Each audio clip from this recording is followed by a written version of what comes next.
All right. Well, welcome to Wednesday's Industry Updates with Joey Davidson, and we're going to have a guest speaker, Craig Miller, today. So we're always excited to hear from Craig as well. And Joey, I have unmuted you on my end. Can you hear me okay? I can hear you. Can you hear me? I sure can. Thank you. All right, let's get started. Hope everybody had a good weekend, and hope your week has been good so far. We'll get into some industry updates here in just a second. But before I do that, I want to go through just a few thank yous because for me, that's the most important thing that I can do on today's call.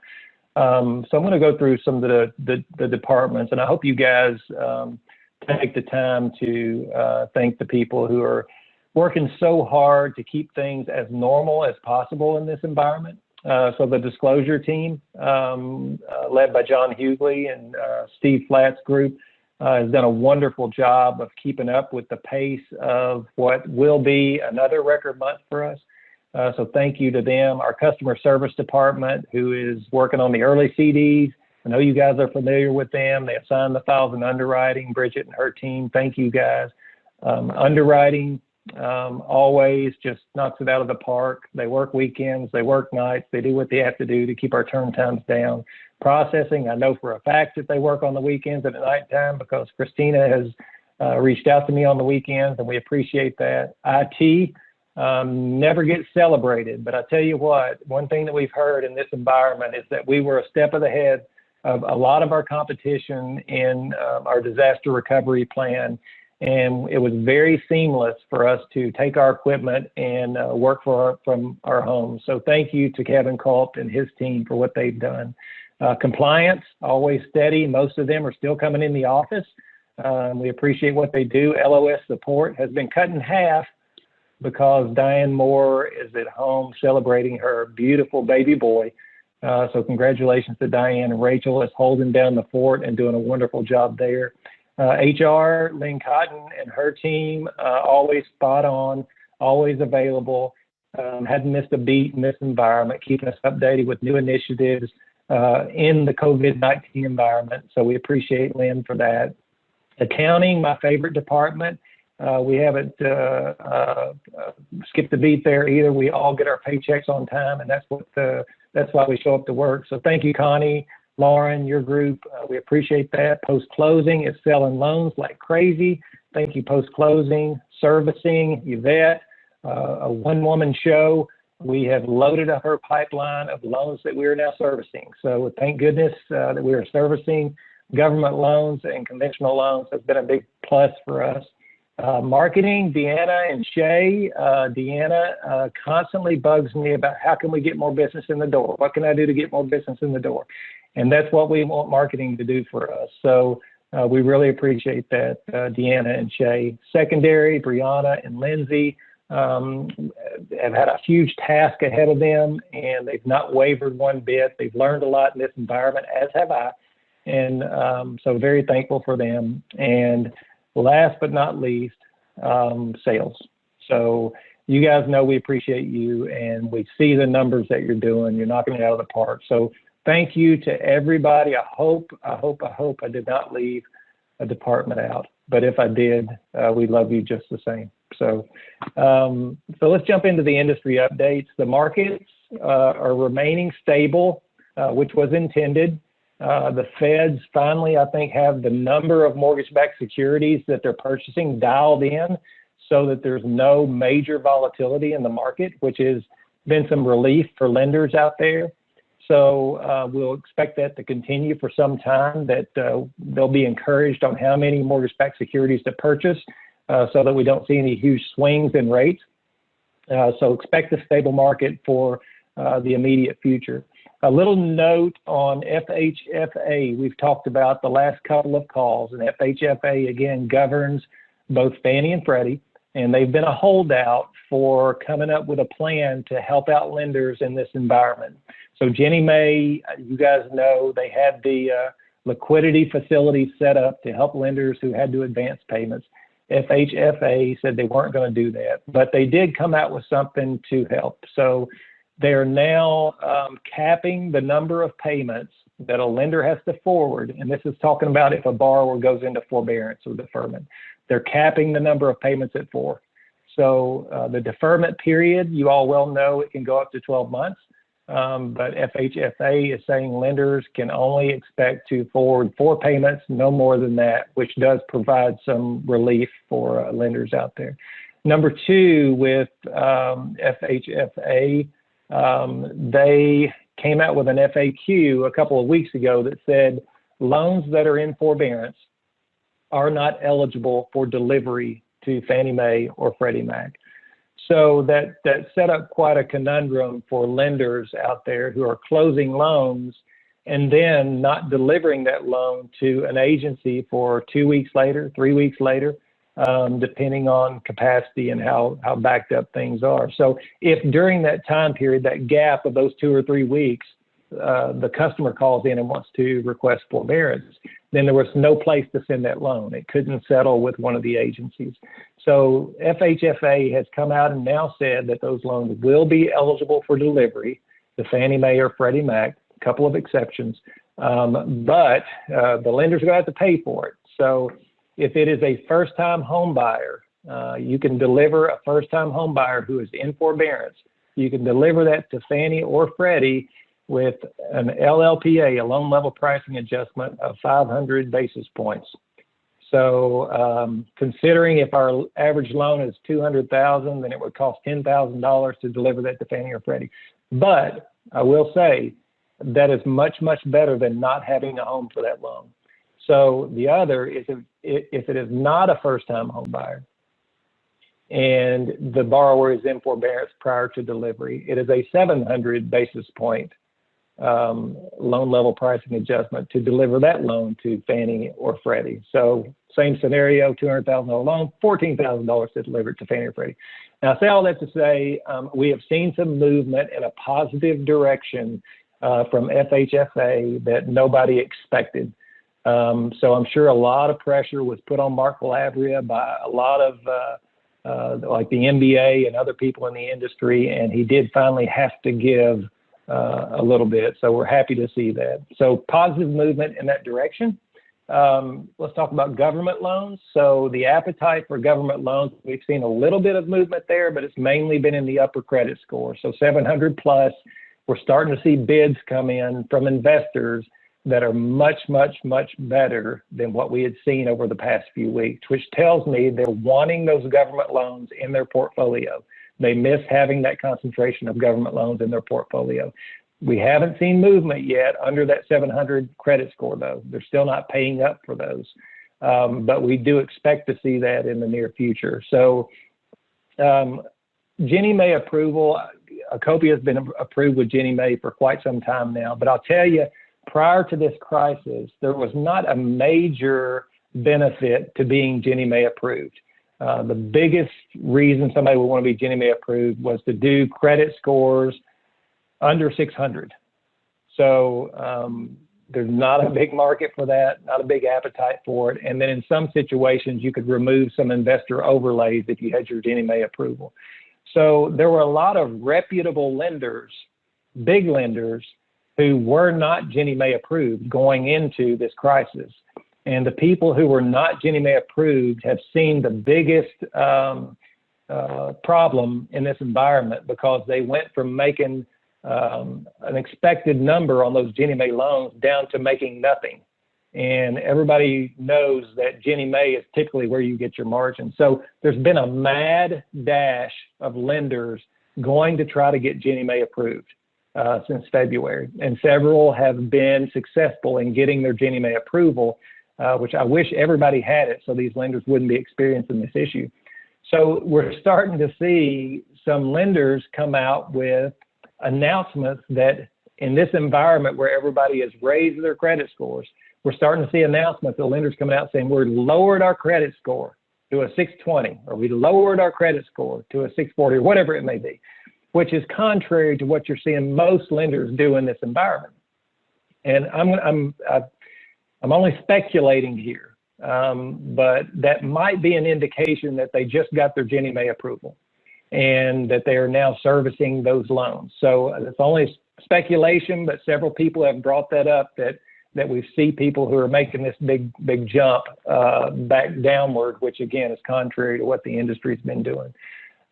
So you all will remember, I think 2 weeks ago, we came off of our 680 credit score down to a 660 credit score. Do we want to be at a 620? Absolutely. We do. Do we want to be back at a 600? We hope that that's where we end up, is back at a 600 on government loans. But is the timing right now? I don't think it's right just yet. We have to see movement from the major aggregators on this bucket of loans before the time would be right for us to move our credit scores. Now, will we be lowering our government credit scores to a more, I'll say a more reasonable number? Yes, we will be. And I know everybody wants to know when. Could it be tomorrow? Maybe. Could it be next week? Maybe. Could it be 2 weeks? Maybe. We are watching it extremely closely, and we cannot wait to share the news with you that we're going to make that decision to lower them. So I know a lot of that. We don't do a ton of loans in that bucket, but those are borrowers nonetheless, and our job is to facilitate home ownership, and we don't want to leave that segment of the market out. But as I've said all along, we're going to make some unpopular decisions, but responsible decisions in this environment. It's funny how you can say one thing and so many different people interpret it a different way. And you all probably played that game before where you whispered in someone's ear and it made it down the line. And by the time it got to the end, it was something totally different. But I just want to tell you guys that we are very happy, very pleased, very confident about where Acopia stands at the moment. I have plans to retire from Acopia, and I'm not retiring anytime soon. So Acopia is in great shape. We're doing the right things in this environment. So I hope that you trust us that we're doing the right things, and we'll make the moves when the moves are appropriate to be made. So with that, I want to offer something to you guys, which I've never offered before, and that sounds pretentious, but I want to offer you my cell phone number. So if you ever want to have a conversation, if you want to text and have a conversation, if you're not getting the answers that you like, or you, please feel free to reach out to me, especially in this environment, because we're living in an environment where fear seems to be dominating people's mindset. And while I don't have all the answers, I probably have more information than most of you do. So please feel free to reach out to me. I'll promise you one thing, I will respond. So I can send out my cell phone number. I'll say it right now if you want to write it down. It is 270-535-0029. So if you have any questions for me, I know some of you say that's not the chain of command. Listen, I'm a military guy. I know about chain of command. But in this environment, I don't think any of your branch managers or regionals would mind you reaching out. So I'm offering that to you, and I hope that you'd be willing to reach out to me. So, yeah, I see a hoo-ah from Ross Sykes. So, all right, here we go. So recruiters are calling salespeople. No? Yes? Anybody, can I get a head nod? I know that that's really nothing new, except maybe they've turned up the volume a little bit to call. And Tina Harrison says lots. So you guys know recruiters well enough to know. I'm not going to bash recruiters because there's a time and place for recruiting. But recruiters like to take an unfortunate situation and benefit from it, right? And that's what we're seeing right now. We're seeing recruiters call and say, what are your credit scores? My credit scores, we go down to a 450 and follow DU. So I know that they're blowing you up right now. And listen, I have a guy that I've known in the industry for quite some time. He has about a branch that does about 20 million a month. So big branch. And he calls me once or twice a week, has through this crisis, to ask me why his company is doing what they're doing. Now, I will say his company has gone much more restrictive than some others in the industry. And last week, they had a major issue that I won't go into. But he asked me, he said, I feel like now's the time for me to leave. I feel like now's the time for me to make a jump. And I'm going to throw out, I guess this is my cheesy part, I'm going to throw out my analogy here that James Canada and I talked about a few weeks ago. And the analogy has to do with running. So I know we've got some runners on the call, and Matt Hawkins can attest to this, Bruce Buckless, we've got other runners on here too. So in running, the saying is that you never make a decision on a hill. So the ideal platform to run on would be flat, correct? We all want to run on a flat platform. So when we're going down a hill, that's the easy part, right? And I'll equate going down a hill to having a month like Cameron Lewis had last month, where he closed, $9 million a month. So what I would say in that situation, that is a downhill slope. Don't go buy a Ferrari. Cameron, don't go buy a Ferrari. So don't make decisions on a downhill like that. So we also have uphills. And uphills in running, the key is they say don't start walking on an uphill. Keep your same cadence if you can keep your same cadence. So the industry is on an uphill right now. So it's an abnormal time. And it's always good advice to make life-changing decisions in as normal an environment as possible. And it's rarely a good idea to make a life-changing decision on a hill, because soon there will be flat ground again and your thoughts will be different than they were on the hill.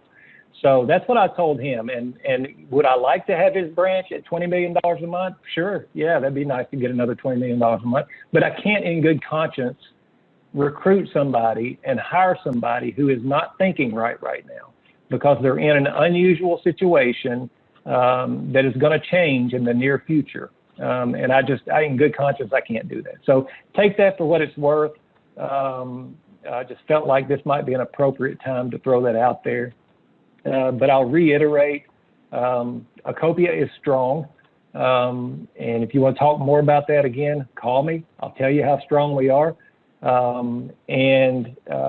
This morning on the National Real Estate Post, I know some of you guys watch those guys do those videos. They have a lot of good information. But this morning, I've never been more tempted to make a comment than I was this morning. And if I had a way to do it under somebody else's name, I would have, but I didn't have a way to do that. So Brian Stevens makes the comment at the beginning. He's promoting Remen Wholesale, because that's somebody that advertises with them. And he makes the comment that they haven't changed anything in this environment, and which is great. Good for Remen. I'm glad, because a lot of people use them as an outlet. But he followed that comment to say, if you want to know who the strong companies are and who the companies are who are in trouble, he said, look at the companies who haven't changed anything. Those are your strong companies. Look at the companies who've changed things. Those are the ones in trouble. And my blood boiled immediately to say that is the most ignorant comment I've ever heard on one of their videos. Nothing could be further from the truth. In my opinion, and nothing against Remen, they're a great company. They're a partner of ours, so I'm not going to talk about them. But the strong lenders are the ones who are making responsible decisions right now. And I hope, I know it affects, some of the business that's out there, but,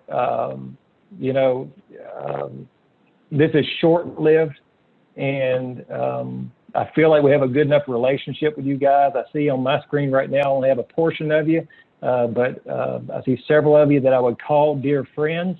And I know that we'll make it through this to the other side of it. We'll be back to good times again. And this will be a memory in our past where we could see some growth for ourselves personally and for the company. So not a lot of groundbreaking news today, but we're going to stay consistent with these calls as long as you guys keep getting on them. We'll keep sharing what we know with the updates. This month, massive month, end of month, it's going to be a major crunch for every company out there, for warehouse banks, for everybody, because there's so many loans closing at the end of the month. You saw Kelly's announcement the other day about putting some parameters in place just so we can make sure we close as many loans as we possibly can. But guys, we're going to have a reason to celebrate in a big way after this month. So thank you for all that you're doing. Appreciate all of you. Ken Anderson, thank you for that comment you just sent. and your voice message the other day, you made me happy. So I'm going to turn this over to somebody you guys don't get to hear from very much, but who is extremely involved into the day-to-day business of Acopia. Just to give you a little side update on how we're looking toward the future. So, Brandy, if you could turn it over to Craig Miller, that would be awesome. Absolutely, Craig, you are unmuted on my side. Thank you, Brandy. Thanks, Joey. Can you hear me, Brandy? Yes. Okay. All right, well, good afternoon. I'm sure we're all looking forward to the day when we can get back to communicating directly with each other while we're in the same room or office, and get back to some sense of normal, with the caveat, of course, as you hear constantly, while maintaining the appropriate social distancing. Having said that, in a safe, very, very safe and responsible way, we're going to have employees return to the Goodlettsville and Brentwood headquarter offices starting Monday, May 4th. Now, having said that, we're going to do it in a very, very, again, responsible way, and we'll do it in a phased approach and respect the social distancing piece, meaning that most, but not all employees will return to the office. Some will continue to work from home. We'll be working with departmental leaders in the next few days to determine a more specific action plan, but wanted to make sure you guys knew that we are working diligently to try to get back to some normal, again, while making sure that we have our employee safety in mind. We'll be, again, meeting with department leaders, working on a specific action plan, and we're also in the process of securing masks for people that want to wear masks. Obviously, they can wear their own mask. Lynn, for you, they'll wear their masks that are within reason. We don't want any masks that aren't appropriate. We'll just say that. But anyway, we're also working with our cleaning person and the landlord's cleaning crew to determine an effective cleaning regimen that's more comprehensive. So we'll have more information to follow, but the key point is that on May 4th, we're going to start to bring people back in a phased approach in a safe and a responsible way, and wanted to let you guys know that so that we can continue to work on getting back to normal. Thank you. All right. Thank you so much, Craig. Joey, did you have any additional comments before we conclude today? Yeah, I don't think so. I don't know if anybody has any questions, or now that you have my cell phone number, I guess you could just text me or call me or whatever. But does anybody have any questions while we're on the call? We got through it pretty quickly. I haven't seen anything in the chat box except Tina Harrison only runs when she's being chased. And yeah, I don't see anything else, any other questions in here. So no, I think we're good, Brandy. Wonderful. Well, thank you all for joining us again, and we look forward to another update next week. Have a great day. Bye-bye. Thank you. Thanks.